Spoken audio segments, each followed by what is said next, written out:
பேய்ங்கிறது என்ன? ஒரு ஆன்மா. ஆன்மான்னு ஒண்ணு இருக்கான்னா இருக்கு. ஒரு சித்தரோட வரலாற தெரிஞ்சுக்கிறதுக்கு உன்னோட ஒரு வாழ்க்கை பத்தாது. நான் என்ன சொல்றேன்னா, வள்ளலார ஃபாலோ பண்ணேன், இல்லைன்னா இவரு அருணகிரிநாதர ஃபாலோ பண்ணேன். இல்லை இவங்க எல்லாம் எந்த ஒரு விஷயத்த கன்வே பண்றாங்க? ஆதிசங்கரா இருந்தாலும் சரி, எந்த விஷயத்த பண்றாங்க? தன்னோட ஆன்மாவை கூடு விட்டு கூடு பாயும் வித்தையை அவர்கள் செய்து காட்டியிருக்காங்க. நாட்டில் திருநாட்டில் அவர் ஒரு அரசியல பெருங்கொண்ட தலை. அவரோட அந்த ஆன்மாவை கூட விட்டு கூட பாயும் வித்தைக்கெல்லாம் ஒரு சில வேலைகள்லாம் இங்கே நடந்தது. எது நடந்தது?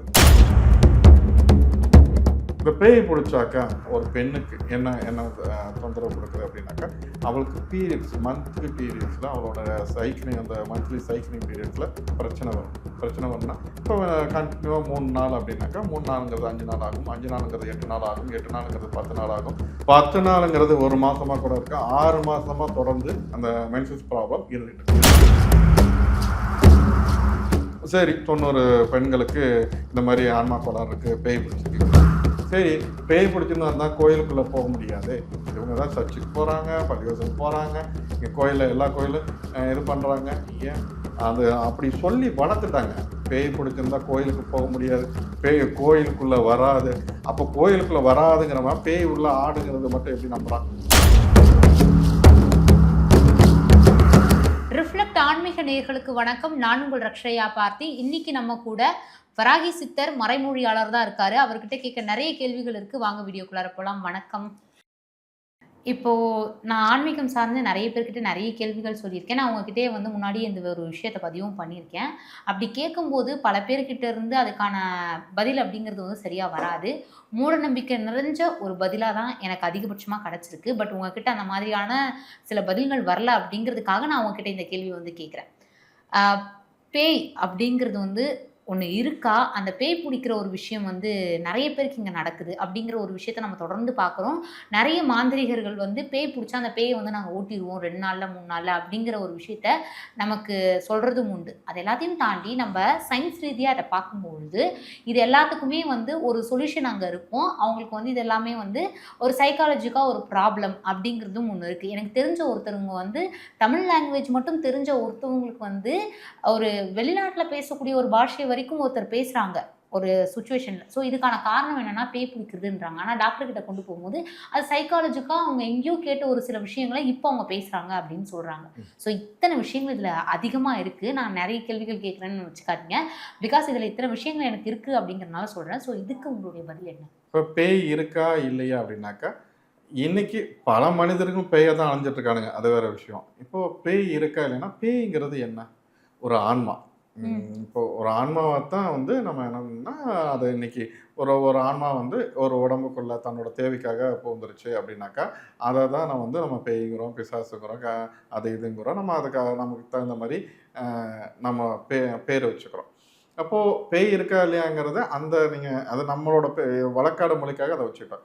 ஆன்மாங்கிறது ஒன்று இருக்கா இல்லையா அப்படின்னாக்கா, ஆன்மாங்கிறது ஒன்று இருக்குது. இது எப்படி நீங்கள் போகிற போக்கில் ஆன்மாங்கிறத நீங்கள் சொல்லுவீங்க? அப்போது இது இது மாதிரி ஏமாற்று வேலையாக இருக்குமா அப்படிங்கிறது நீங்கள் மற்றவன்ட்ட நீங்கள் என்ன இந்த கேள்வி கேட்டீங்க, அதுக்கு என்ன பதில் சொன்னாங்கன்னு தெரியாது. ஆன்மான்னு ஒன்று இருக்கான்னா இருக்குது.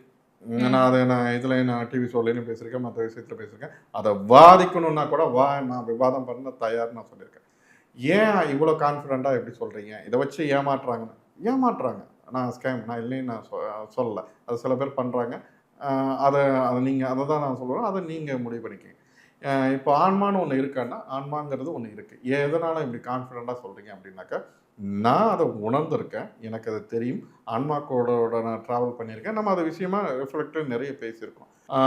இங்கே என்ன ஒரு விஷயம் அப்படின்னாக்கா, ஆன்மாங்கிறது வள்ளலாராக இருந்தாலும் சரி, அருணகிரிநாதராக இருந்தாலும் சரி, இன்னும் மற்ற பெருமக்களாக இருந்தாலும் சரி, சித்தர் பெருமக்களாக இருந்தாலும் இவங்களோட வரலாறு இன்னைக்கெல்லாம் நினச்சிக்கிறாங்க, சித்தர்னா எல்லார் சித்தையும் சித்தர் சமாதிக்கு போகிறது, இல்லை சித்தரை பற்றி தெரிஞ்சுக்கிறது, இப்படி நிறைய விஷயங்களை பற்றி எல்லாம் இருக்கிற ஒரு வரிசையாக போயிடுவாங்க. புலிப்பாணி போகிறது இதுன்ட்டு. ஒரு சித்தரோட வரலாறை தெரிஞ்சுக்கிறதுக்கு உன்னோட ஒரு வாழ்க்கை பத்தாது. சரிங்களா? அப்போது நம்ம யாராவது ஒருத்தரை நம்ம ஃபாலோ பண்ணணும். நான் என்ன சொல்கிறேன்னா, வள்ளலாரை ஃபாலோ பண்ணேன், இல்லைன்னா இவர் அருணகிரிநாதரை ஃபாலோ பண்ணேன். இல்லை இவங்க எல்லாம் எந்த ஒரு விஷயத்தை கன்வே பண்ணுறாங்க ஆதிசங்கராக இருந்தாலும் சரி, எந்த விஷயத்தை பண்ணுறாங்கன்னா தன்னோட ஆன்மாவை கூடு விட்டு கூடு பாயும் வித்தையை அவர்கள் செய்து காட்டியிருக்காரு.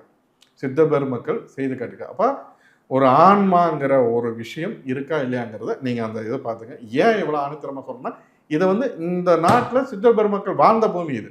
இந்த காரியத்தை செஞ்சு காட்டியிருக்காங்கன்னா செஞ்சு காட்டியிருக்காங்க.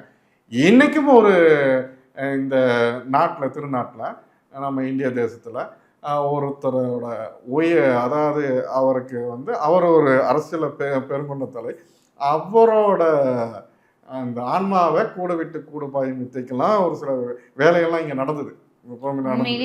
இது நடந்தது சரியா? அப்போ இந்த மாதிரியான விஷயங்கள், ஏன்னா அது அந்த அளவுக்கு அது கலங்கண்டிருக்கணும், படித்தவர்களால தான் அது முடியும். இப்போ இந்த விஷயத்தை சித்த பெருமக்கள் செய்து காட்டியிருக்கார்கள் தன்னோட ஆன்மாவை. ஏன் இதுக்கு உதாரணம்னா, இப்போ வள்ளலார் ஒரு இடத்துல இருப்பார், அவர் வேற ஒரு இடத்துக்கு வரேன்னு சொல்லி ஒரு கமிட்மெண்ட் கொடுத்தோம்னா அது புரிதலுக்காக தான். அங்கேயும் அவர் அந்த வேலையை செஞ்சிருப்பாரு, இங்கே இருந்து ஒருத்தருக்கு சொற்பொழிவு காட்டிட்டு இருப்பார். இது எப்படி சாத்தியம்? தன்னோட ஆன்மாவால் அதை சாதிக்க முடியுமா? சாதிச்சு காட்டியிருக்காங்க. இதை ஒரு புரிதல். இப்போ அந்த ஆன்மாவை தான் நம்ம இங்கே போய் விசாரிச்சு 1008 பேர் வச்சு நம்ம இது பேசியிருக்கோம். இப்போ இந்த புரிதலுக்கு போச்சா? இப்போ இன்னைக்கு இருக்க நவீன யுகத்தில் இதை சாத்தியமா இல்லையா அப்படின்னா, நான் இப்போது கடந்த மாதம் நான் இப்போ தேர்தலுக்காக தான் நான் இங்கே வந்து ஓட்டு போடுறதுக்காக வந்தேன். மலேசியா போயிருந்தேன். இவருங்க வந்து அங்கே வந்து மலேசியா அவங்க குடி தான். அவங்க தமிழுக்கு எந்த இதுவும் கிடையாது. அவங்களோட வீட்டில் அவங்க எனக்கு கொடுத்த ஒரு வீடியோவை நான் இது போட்டுருந்தேன். நம்ம இப்போ கூட நம்ம இதில் ரிஃப்ளெக்ட்லேயே அது நீங்கள் போட்டிருக்கேன். நான் வேணா அந்த வீடியோ வேணா கொடுக்குறேன். அவங்ககிட்ட கேட்டுட்டு வேணா நான் கொடுக்குறேன். ஆன்மா நடமாட்டம் இருக்கா இல்லைன்னா, ஆன்மா நடமாட்டம் இருக்கிறத அதாவது வந்து எல்லாம் நினச்சிக்கிறாங்க, இன்னைக்கு இப்போ இந்த இதில் கேமராவில் ஷூட் பண்ணாக்கா தெரிஞ்சிடும், இல்லை இதில் பண்ணாங்க. அதுக்குன்னு ஒரு சில கேமரா இருக்குது, அதுக்குன்னு ஒரு சில வித்தைகளை கற்றுக்கிறதுக்கு உண்டான கேமரா இருக்குது. நம்ம அந்த அளவுக்கு இன்னும் இங்கே ஒரு சிலர்கிட்ட மட்டும்தான் அந்த கேமராங்கிறது இருக்குது. இப்போது அவங்களோட வீட்டில் ஒரு சில அமானுஷம், இது இன்றைக்கி நேரத்தில் இல்லை, 4 வருஷமாக ஒரு சில பிரச்சனைகள் நடந்துகிட்டே இருக்குது. அதுக்கு உண்டான சொல்யூஷன் தேடிகிட்டே இருக்காங்க. இத்தனைக்கும் அவங்க வீட்டில் பாதிக்கப்பட்டது என்ன அப்படின்னு பார்த்தாக்கா, ஒரு அப்போ அந்த குழந்தைக்கு பார்த்தீங்கன்னா ஒரு 2 வயசு இருக்கும். அவங்க குடும்பமே சீரழிவுங்கிறதுக்காக ஒரு சில வேலைகளை ஆன்மா வச்சு செஞ்சுருக்காங்க. அவங்க வீட்டில் நடமாட்டம், அதாவது அந்த ஆன்மாவோட நடமாட்டம், பேயோட நடமாட்டம் இருக்குங்க. இவங்க யாரோ காம்பவுண்டை சுற்றி வர்றதோ இல்லை வீட்டுக்குள்ளே வந்து போகிறதோ ஒரு சில நிகழ்வுகள் நடந்துகிட்டே இருக்குது அப்படின்னு சொல்லிட்டுருக்கு. இது எங்கேயோ கிராமத்துலேயோ எங்கேயோ இது கிடையாது. நான் சொல்கிறது மலேசியாவில் பெனாங்குங்கிறது அங்கே எந்த அளவுக்கு இதாக இருப்பாங்க. அங்கே ஒரு வீட்டில் இத்தனைக்கும் அது இருக்கிறதுல ஹை கிளாஸ் சொசைட்டி இருக்கிற கோடீஸ்வரன் மில்லியனியர் வாழ்றக்கூடிய இடத்துல இப்படி ஒரு சம்பவம் நடக்குது. அப்போ அங்கே பார்த்துக்க யாரோ நடமாட்டம் இருக்குது அப்படின்னாக்க, அப்போ என்னென்னு இவங்க கேமரா வச்சு எந்த இதுலேயும் தெரியல. இப்போ இதுக்காக ஒரு பிரத்யேகமாக வாங்கி இதை செட் பண்ணுறாங்க. அங்கே அதோட நடமாட்டங்கிறது அழகாக அந்த கேமராவில் பதிவாயிருக்கு. அதை நம்ம கூட கொடுப்போம். அது என்னென்னா எனக்கே ஃபஸ்ட்டு பார்த்தோன்னே தெரியல, என்னடா அது அதுக்கப்புறம் அதுக்குள்ளே பார்த்தாக்கா அதோட அந்த நடமாட்டங்கிறது நமக்கு தெரியுது. இதை வந்து நம்ம சும்மா பிற்போக்குத்தனத்தில் நம்ம அதை சொல்லிட்டு போகல. நான் இந்த ஒரு விஷயம் அங்கே நடந்தது, இதை கிளியர் பண்ணுறதுக்காக தான் நான் இப்போ போயிருந்தேன். மலேசியாவில் போய் அதை கிளியர் பண்ணிட்டு கொடுத்துட்டு வந்தேன். இப்போ இங்கே இந்த படிக்காதவங்க தான் இதை பேசிகிட்டு இருப்பானுங்க அப்படிங்கிறதுக்காக நான் சொல்கிறேன். மேலை நாட்டில் இருந்தாலும் சரி, வேறு நீங்கள் எந்த ஒரு அறிவார்ந்த நாடாக இருந்தாலும் சரி, அதை நடத்துக்கு. ஏன் சைனாவில் கூட இந்த மாதிரியான பிரச்சனையை சிங்கப்பூரில் வச்சு நான் தீர்த்து கொடுத்துருக்கேன். இப்போ இது ஒரு முறை. இப்போ நீங்கள் கேட்டதுக்கு ஒரு முறை. சரி, இப்போது இந்த பேய் பிடிச்சாக்கா அதை சயின்ஸில் வேறு ஒரு மாதிரியான அதுக்கு ஒரு பேர் வைக்கிறாங்க. அதுக்கு ஒரு பேர் இருக்குது. அவங்க என்ன அந்த மனநோய் சம்மந்தப்பட்ட அது ஒரு பேர் சேர்க்கிறோம். சரி, இந்த பேய் பிடிச்சதுக்கு இந்த மனநோய் சம்மந்தப்பட்டதுக்கு நான் எப்போவுமே சயின்ஸை குறை சொல்கிறது கிடையாது. ஒருத்தனுக்கு ஒரு பிரச்சனை வந்தாக்கா நீ போய் முதல்ல மெடிக்கல் ரீதியாக என்ன பார்க்கணுமோ நீ பாரு, அதுக்கு முடியலை அப்படின்னா இங்கே வா அப்படின்னு நான் சொல்வேன். இப்போ என்ன ஆகுது, ஒரு பேய் பிடிச்சிருந்தாக்கா ஒரு பெண்ணுக்கு என்ன தொந்தரவு கொடுக்குது அப்படின்னாக்கா, அவளுக்கு பீரியட்ஸ் மந்த்லி பீரியட்ஸில் அவளோட அந்த மந்த்லி சைக்கிளிங் பீரியட்ஸில் பிரச்சனை வரும்னா இப்போ கண்டினியூவாக 3 நாள் அப்படின்னாக்கா 3 நாளுங்கிறது 5 நாள் ஆகும், 5 நாளுங்கிறது 8 நாள் ஆகும், 8 நாளுங்கிறது 10 நாள் ஆகும், 10 நாளுங்கிறது 1 மாதமாக கூட இருக்கு, 6 மாதமாக தொடர்ந்து அந்த மென்சஸ் ப்ராப்ளம் இருந்துகிட்டு இருக்கு. சரி, இது வந்து ஒரு உடல் ரீதியாகவோ பெண்ணுக்கு வரலாம், இல்லை வேறு ஏதாவது காரணத்தில் கூட வரலாம். இதை போய் நீங்கள் எப்படி அதை கூட கனெக்ட் பண்ணுறேன் அதான் சொல்ல. ஆன்மா சம்மந்தப்பட்டு ஒரு பெண்ணுக்கு இந்த மாதிரியான ஒரு பிரச்சனை வந்தாக்கா அவங்களுக்கு நீங்கள் இந்த சார்ந்து ஒரு சில விஷயத்தை நீங்கள் அப்போ இந்த மாதிரி 6 மாசமா பீரியட்ஸ் பிரச்சனை இருந்தவங்களுக்கு இந்த சயின்ஸ்னால தீர்வு கொடுக்குமா? அதான் இப்போ இன்னைக்கு பிசிஓடி ப்ராப்ளம் அப்படிங்கிறாங்க. அதுக்கு தீர்வு எங்கேயாவது இருந்திருக்கா? கிடையாது. அப்போ அதுக்கான தீர்வு அவங்க கடைசியாக எங்கே போய் நிற்கிறாங்க? அந்த வலி இருக்கிறவனுக்கு தானே அந்த வேதனை தெரியும். அப்போ அதுக்கான தீர்வு எங்கே சேர்க்குறாங்க? ஒரு மாந்திரிகத்தையோ இல்லை ஒரு ஸ்பிரிச்சுவல் சம்மந்தப்பட்ட அந்த பர்சன்ட்டையோ போகும்போது அதுக்கு உண்டான என்னென்னா இங்கே இந்த இதை முடிச்சிடும். இங்கே என்ன பிரச்சனை அப்படின்னு பார்த்தாக்கா, இப்போ இந்த மாதிரியான ஆட்கள்கிட்ட போகும்போது அதுக்கு உண்டான அந்த ஒரு ஆன்மா கோளாறு, ஒரு ஆத்மாவோட தொந்தரவு இருந்தால் மட்டும்தான் இந்த தொந்தரவு இருக்கும். இது இன்னைக்கு இன்னைக்கு 100ல் 90 பெண்களுக்கு ஆன்மா சம்மந்தப்பட்ட பிரச்சனை இருக்குது. அப்போ எல்லாருமே பேய் பிடிச்சவங்களாம் இல்லை. அதாவது ஒரு ஆன்மாங்கிறது தன்னோட உடம்புல இருக்கும்போது அது எந்த தொந்தரவும் கொடுக்காது. அதுக்கு அந்த ஆன்மாவுக்கு நேர் எதிராக ஒரு சில விஷயங்கள் செய்யும் போது, ஒரு சில விஷயங்கள் பண்ணும்போது அப்போத்தான் அது அதோட சுயரூபத்தை காட்ட ஆரம்பிக்குது. சரி, 90 பெண்களுக்கு இந்த மாதிரி ஆன்மா கோளாறு இருக்குது, பேய் பிடிச்சிருக்குங்கிறீங்க. சரி, பேய் பிடிச்சிருந்தா தான் கோயிலுக்குள்ளே போக முடியாது. இவங்க தான் சர்ச்சுக்கு போகிறாங்க, பள்ளிவாசலுக்கு போகிறாங்க, இங்கே கோயிலில் எல்லா கோயிலும் இது பண்ணுறாங்க. ஏன் அது அப்படி சொல்லி வளர்த்துட்டாங்க. பேய் பிடிச்சிருந்தா கோயிலுக்கு போக முடியாது, பேய் கோயிலுக்குள்ளே வராது. அப்போ கோயிலுக்குள்ளே வராதுங்கிறமா பேய் உள்ள ஆடுங்கிறது மட்டும் எப்படி நம்புகிறான்? இப்போ அந்த அறிவு நமக்கு வேணும் இல்லையா? ஒரு கோயிலுக்குள்ளே போனால் பேய் பிடிச்சவங்க வர முடியாது அப்படின்னு சொல்கிறாங்க அப்படிங்கிறாங்க. பேய் பிடிச்சவங்க உள்ளே விடாது. இப்போ பேய் பிடிச்சவங்க மட்டும் பேய் உள்ள எப்படி ஆடுது? அது எப்படி கேட்ட கேள்விக்கு பதில் சொல்லுது? இப்போ அந்த அறிவு நமக்கு வேணும் இல்லையா? அப்போ பேய்ங்கிறது கோயிலுக்குள்ளே வருமானா வரும். பேய்ங்கிறது அந்த ஆன்மா உள்ள வருமானா வரும். எல்லா பெண்களுக்கும் இந்த தொந்தரவு இருக்கான்னு இருக்கு. எப்போ அதுக்கு முரண்பாடாக ஒரு சில வேலைகள் செய்யும் போதோ அவங்களோட வாழ்க்கை நடைமுறையிலையும் அவங்களுக்கு எண்ணத்திலையும் சரி, உடல் ரீதியாகவும் சரி, ஒரு சில பிரச்சனைகளை உபாதைகளை கொடுத்துக்கிட்டே இருக்கும். நமக்கு ஒரு சில அவங்களுக்கு சொல்ல முடியாதது இருக்கும். நைட்டு சில பெண்கள் பார்த்தீங்கன்னா தூங்கும்போது யாராவது போட்டு அழுத்துற மாதிரி இருக்கும், இல்லைன்னா அவங்க கூட உடலுறவு கொள்கிற மாதிரி இருக்கும். இதெல்லாம் வெளியில் அவங்களால சொல்ல முடியாது. என்னமோ நமக்கு இருந்துக்கிட்டே இருக்கு. இன்னைக்கு இப்போ கூட அதை நம்ம லைவ்ல கூட நிரூபிக்கலாம். நான் யாரையும் இதை காட்டி நம்ம ஒரு ப்ரொமோஷனாக பயன்படுத்துவேன். வேற்று மதத்தை சேர்ந்த ஒரு பெண்ணு, எனக்கு எப்போவுமே இது கிடையாது. இப்போ என்னன்னு பார்த்தாக்கா, ஒரு யாரோ என் கூட முகம் தெரியாத ஒருத்தர் உடலுறவு கொள்கிற மாதிரியா இருக்குது, என்னன்னு தெரியல, எனக்கு நீங்கள் அதை பாருங்கன்னா என்ன அப்படின்னாக்கா, அதை அவங்க அந்த பெண்ணை வசியம் பண்ணுறதுக்கும் உண்டான ஒரு சில வேலைகளை வேற ஒருத்தவங்க பண்ணியிருக்கான். அவங்களோட லைஃப்பில் உள்ள அது வேற ஒரு இன்சிடென்ட். இப்போ இந்த மாதிரி ஒரு சில தேவையில்லாத நபர்கள், தேவையில்லாதவங்க இந்த மாதிரியான வேலையை செய்கிறதுக்கு அதை பயன்படுத்துவாங்க.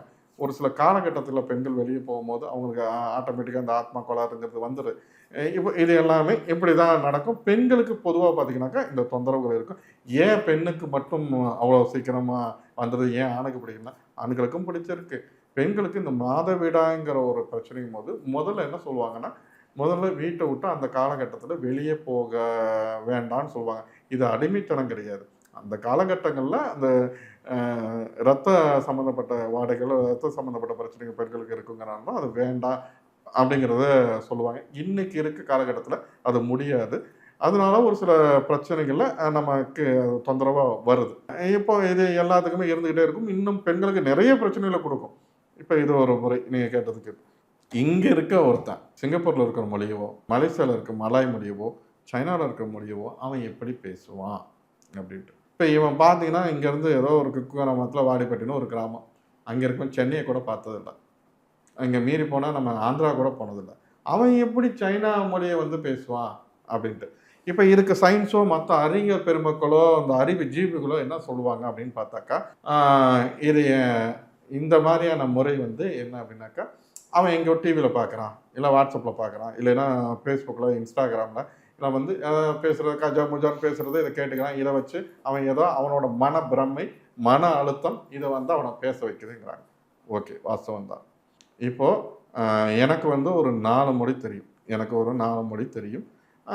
நான் அந்த மொழியில் பேசினாக்கா, இல்லை அவன் கண்டினியூவாக பேசுகிறானா, இல்லை தப்பு பண்ணுறானா அப்படிங்கிறது நமக்கு தெரியும். இதில் இந்த 4 மொழியில் அவன் தப்பாக பேசுகிறான், இல்லை அவனுக்கு மன அழுத்தத்தில் பேசுகிறான், இல்லை ஒரு பிரமையில் பேசுகிறான்னா நம்ம ஈஸியாக கண்டுபிடிச்சலாம்.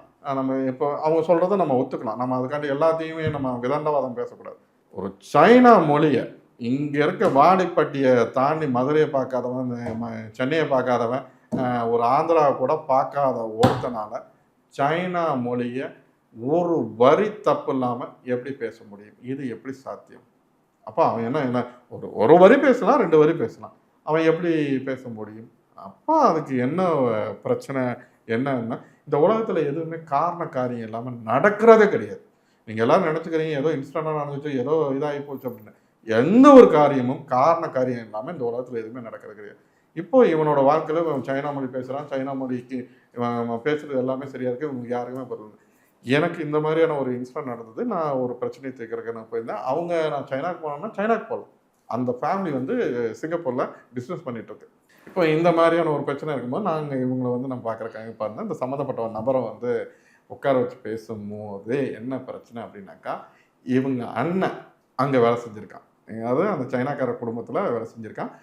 அந்த சைனாக்கார ஃபேமிலிங்கிறது ஒருத்தரால, அது நேபாளத்துக்காரனால அது ஒரு மாந்திரீகம் வேலை செய்கிறவங்க. அதுக்காண்டி உடனே இங்கே இருக்கிறவங்களாம் என்ன நேபாளத்தில் நல்லா பார்ப்பாங்க ஓடிட போகிறான். அது என்ன பண்ணுவாங்கன்னு எனக்கு தெரியும். அங்கே ஒரு சில பறவைகளை வச்சு ஒரு சில வேண்டாத வேலைகள் பண்ணி அந்த குடும்பத்தை கிழிக்கிறதுக்கு உண்டான வேலையை பார்த்துருக்கான். சரி, அங்கே சைனாக்காரனுக்கும் இந்த வாடிப்பட்டியில் இருக்கிறவன் இவனுக்கு என்ன சம்மந்தம் அப்படின்னாக்கா, இவனோட அண்ணன் அந்த குடும்பத்தில் வேலை செய்கிறான். அந்த அண்ணன் எப்படி வேலை செய்கிறான்னா, ரொம்ப, அதாவது அந்த குடும்பத்துக்கு நம்பிக்கை குறைவன். அவங்க வீட்டில் ஒரு குழந்தை மாதிரி வாழ்றான். சரியா, அவங்க வீட்டில் ஒரு குழந்தையா வாழ்றான். அவங்க அந்த அளவுக்கு அவன் மேலே நம்பிக்கை வச்சு வாழ்றாங்க. அங்கே இந்த பிரச்சனை இருந்துக்கிட்டே இருக்குது. இந்த பிரச்சனை இருந்துக்கும்போது இதுக்கு ஒரு தீர்வு வேணும்னு அவங்களும் இது பண்ணாங்க. இவனும் கஷ்டப்படுறான். இவன் மூலியமா இவனுக்கு இந்த பிரச்சனைங்கிறது இவன் தம்பிக்கு வருது. இந்த பிரச்சனைக்கு வரும்போது அப்போது அங்கே இருக்கிற பிரச்சனையை அத்தனையும் அவங்களுக்கு யாருனால வந்தது, எதனால் வந்ததுங்கிறது இங்கே சொல்கிறான். சரி, இதை எப்படி சாத்தியது அப்படின்னா, இப்போ நான் உலக நாடுகள் எல்லா நாடுகள் பயணிகளும் இப்போ இதை வந்து சம்மந்தப்பட்ட நபரை வச்சு இது கேட்கும்போது, இப்படி ஒரு பர்சன் உன்னோட லைஃப்பில் இருக்காங்களான்னா இருந்தாங்க. இவங்க இந்த வேலையை செஞ்சாங்களா அப்படின்னா செஞ்சாங்க. நீ இந்த மாதிரியான ஒரு காரியத்தை செஞ்சேன். இப்போ இதுக்கு உண்டான விஷயங்கள் உன்னோட குடும்பத்தில் இப்படி ஒரு இறப்பு நடந்ததா, இந்த மாதிரியா ஏதாச்சும் எல்லா விஷயத்தையும் போட்டு இவன் சொல்கிறான். இதெல்லாம் நடந்தது, இந்த வாழ்க்கையில் இது நடந்தது. அந்த சம்மந்தப்பட்ட துர்மரணம் அடைந்த ஆத்மா தான் இங்கே பேசுது. இதெல்லாம் நடந்ததா, இப்படிலாம் நடந்ததா அத்தனையும் சொல்கிறான். நான் தான் அவன் சைனாக்காரன் மிரட்டான். நான் சைனாக்காரன் அழுது நான் பார்த்ததே இல்லை. அவன் அவ்வளோ இதாகி மிரண்டதுக்கப்புறம் இவன் பேசுறது அனைத்துமே ஒரு வரி கூட அவன் எப்படி நம்புவான்? இங்கே ஒருத்தன் இதாடுறத அவன் எப்படி நம்புவான்? பேசுன அத்தனையும் கேட்டு மிரண்டான். அது இவனை பார்த்தது கூட இல்லை. அப்போ அந்த விஷயத்தை எப்படி ஒரு சாதாரண ஒருத்தனால சொல்ல முடியுமா, இல்லை சாதாரண ஒருத்தனால அதை கடத்த முடியுமா? ஒரு வரி பேசலாம், 2 வரி பேசலாம். அன்னைக்கு அந்த கான்வர்சேஷனுங்கிறது 40 நொடி, அதாவது கிட்டத்தட்ட 38 நிமிடம் அந்த கான்வர்சேஷன் ஓடி இருக்கு. அப்போ இந்த இதில் ஒரு நிமிஷமோ 2 நிமிஷமோ பேசிட்டு இது பண்ணலாம். அந்த 38 நிமிஷம் அந்த விஷயத்தை தீர்க்கறதுக்கு உண்டான இதை அவனால் கன்வே பண்ண முடியுமா? கேட்ட கேள்விக்கு பதில் சொல்ல முடியுமா? அப்போ அங்கே எல்லாம், அதாவது உங்களுக்கு தெரியாத ஒரு விஷயத்தை இங்கே பலரும் என்ன நினைக்கிறாங்கன்னா, அதாவது தெரியலன்னு இங்கே சொல்கிறது கிடையாது, அது இல்லைன்னு சொல்லி பழகிட்டாங்க. இங்கே தமிழ்நாட்டை பொறுத்த வரைக்கும் அதுதான் அவங்களுக்கு ஒரு பெருமையாக இருக்குது. நமக்கு ஒரு விஷயம் தெரியலன்னு சொல்லி படுங்க, இல்லை அதை தெரிஞ்சுக்கிறதுக்கு முற்படுங்க. ஆன்மான்னு ஒரு விஷயம் இருக்கான்னா இருக்குது. ஆன்மா பழிவாங்கமானா கண்டிப்பாக பழிவாங்க. அதுக்கு உண்டான தேவையை நிவர்த்தி பண்ணிக்கிறதுக்கு போராடுமானா போராடும். இது உண்மை. இதில் எந்த மாற்றுக்கிறது கிடையாது. அதாவது அவன் அடிப்பட்டவனுக்கு தான் வலியும் வேதனையும் புரியும். இப்போ இந்த மொழி எப்படி அது சைனா மொழி பேசுது அப்படின்னு கேட்டிங்கன்னா, அதுக்கு உண்டான தீர்வுன்னு சொல்லிட்டேன். முடிவெடுக்க வேண்டியது உங்களோடது. அதுக்கு போய் நம்ம தீர்வுக்கு போய் நான் பேய் ஓட்ட போனேன், அங்கே போய் சரியாகலை, இங்கே போய் ஒரு இடத்துக்கு போனால் அந்த இடத்துல போய் நமக்கு உண்டான அந்த ஆத்மாவை எடுத்துட்டோம்னா அது நாளைக்கு எந்த காலத்தையும் நமக்கு தொல்லை பண்ணக்கூடாது. அப்படி ஒரு இடத்துக்கு போய் உங்களோட தீர்வு தேடுங்க. அதுக்கு உண்டான வழிமுறை தேடுங்க. அதுதான் உங்களோட வாழ்க்கையில் மாற்றத்தை கொடுக்கும். பேய் இருக்கா, ஆன்மா இருக்கா, இந்த மாதிரியான ஒரு விஷயங்கள் கட்டுக்கதையானா அதுக்கு உண்டான விளக்கத்தை நான் சொல்லிட்டேன். புரிஞ்சவங்க. கண்டிப்பாக இவ்வளோ நேரம் ஒதுக்கி இத்தனை விஷயங்களை எங்கள் கூட பகிர்ந்துக்கிட்டீங்க. ரொம்ப நன்றி. நன்றி.